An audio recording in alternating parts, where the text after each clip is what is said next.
नीतीश कुमार राज्यसभा क्यों जा रहे हैं? बिहार का अगला मुख्यमंत्री कौन होगा? बिहार की राजनीति में एक ऐसा मोड़ आ चुका है जो पिछले 20 सालों में शायद पहली बार देखने को मिल रहा है। मुख्यमंत्री नीतीश कुमार ने राज्यसभा के लिए नामांकन भर दिया है, यानी बिल्कुल साफ है नीतीश अब बिहार की राजनीति से दिल्ली की राजनीति की तरफ जा रहे हैं। लेकिन असली सवाल तो ये है कि क्या नीतीश कुमार को हटाया गया है? बिहार का अगला मुख्यमंत्री कौन बनेगा? और क्या पहली बार बिहार में भारतीय जनता पार्टी यानी बीजेपी का मुख्यमंत्री बनने जा रहा है? आज हम आपको इस पूरी कहानी और अंदर की रणनीति और संभावित सीएम चेहरे इस वीडियो में समझाने की कोशिश करेंगे।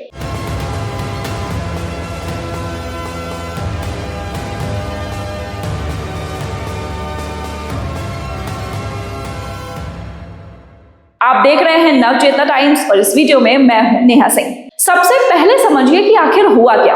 5 मार्च 2026 को नीतीश कुमार ने राज्यसभा के लिए नामांकन दाखिल किया। इसका मतलब साफ है, अब वो जल्द ही मुख्यमंत्री पद से इस्तीफा दे देंगे।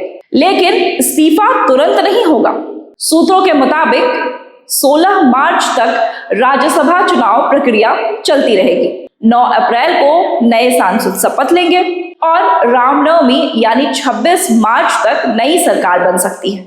यानी अगले 20 से 25 दिन में बिहार को नया सीएम मिलने वाला है। अब बात ये कि नई सरकार का आखिर फॉर्मूला क्या होगा। संभावना ये है कि बिहार में 32 मंत्रियों की फुल फ्लेज्ड सरकार बन जाएगी। संभावित फॉर्मूला कुछ ऐसा हो सकता है, जिनमें 14 मंत्री बीजेपी के, 14 मंत्री जदयू के, 2 मंत्री एलजेपी रामविलास, 1 मंत्री हम से, 1 मंत्री आरएलएम से। लेकिन असली खींचतान 2 पदों पर है, गृह मंत्रालय और विधानसभा स्पीकर का पोस्ट। जदयू चाहती है कि अब जब मुख्यमंत्री पद उनके हाथ से जा रहा है तो ये दोनों पद उनके खेमे में आए। लेकिन बीजेपी इन दोनों पदों को छोड़ने के मूड में नहीं दिख रही। अब सबसे बड़ा सवाल यह है कि अगला सीएम आखिर होगा कौन। फिलहाल 2 नाम जो सबसे ज्यादा चर्चा में हैं वो हैं सम्राट चौधरी और विजय सिन्हा। सम्राट चौधरी मौजूदा डिप्टी सीएम है बिहार के। सम्राट चौधरी की सबसे बड़ी ताकत है लव कुश समीकरण, क्योंकि सम्राट कोयरी समाज से आते हैं, नीतीश कुर्मी समाज से। बिहार की राजनीति में इसे लव कुश समीकरण कहा जाता है। अगर बीजेपी सम्राट को सीएम बनाती है, नीतीश का Kurmi Koeri vote bank BJP के पास आ जाएगा। सम्राट की दूसरी ताकत है आक्रामक राजनीति, संगठन का अनुभव है और विपक्ष पर तीखे हमले करते रहे हैं। लेकिन यहां एक समस्या है, वे पहले आरजेडी और जदयू में भी रह चुके हैं, इसलिए बीजेपी के कुछ पुराने नेता उन्हें आयातित नेता मानते हैं। दूसरे बड़े दावेदार हैं डिप्टी सीएम विजय कुमार सिन्हा। विजय सिन्हा की सबसे बड़ी ताकत है संघ का भरोसा और शीर्ष नेतृत्व से उनकी करीबी। उन्हें नरेंद्र मोदी और अमित शाह का भरोसेमंद नेता माना जाता है। सिन्हा स्पीकर रह चुके हैं, नेता प्रतिपक्ष रह चुके हैं और 2 बार से डिप्टी सीएम बन रहे हैं। लेकिन उनकी कमजोरी यह है कि वो भूमिहार समाज से आते हैं। बिहार की राजनीति पिछले 35 साल से ओबीसी आधारित रही है, इसलिए बीजेपी ये रिस्क लेगी या नहीं, ये एक बड़ा सवाल है। यह भी संभव है क्योंकि बीजेपी कई राज्यों में अचानक ही सीएम बनाकर सबको चौंका देगी। ऐसी चर्चा है कि बीजेपी ईबीसी यानी अति पिछड़ा वर्ग से किसी चेहरे को भी आगे कर सकती है। खबर तो यह भी है कि पटना दौरे के दौरान अमित शाह ने ईबीसी विधायकों से अलग से मीटिंग करी थी। अगर बीजेपी सीएम बनाती है तो जदयू को 2 डिप्टी सीएम मिल सकते हैं। यहां 2 नाम सबसे ज्यादा चर्चा में हैं। नीतीश कुमार के बेटे निशांत कुमार का नाम पहला है। 2025 चुनाव के बाद से वो धीरे धीरे राजनीति में एक्टिव हो रहे हैं।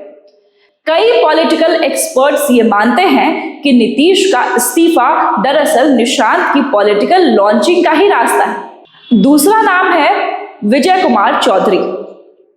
उन्हें जदयू में नीतीश कुमार का नंबर 2 माना जाता है।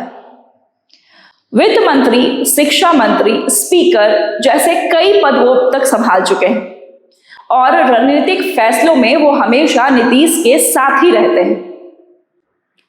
असली सवाल यहां पर यह है कि नीतीश आखिर हटे क्यों? इस कहानी के 3 बड़े कारण बताए जा रहे हैं। सूत्रों के हवाले से सरकार का कंट्रोल धीरे धीरे अफसरों के हाथ में चला गया था। मंत्री और विधायक तक शिकायत कर रहे थे कि अधिकारी उनकी बात ही नहीं सुनते।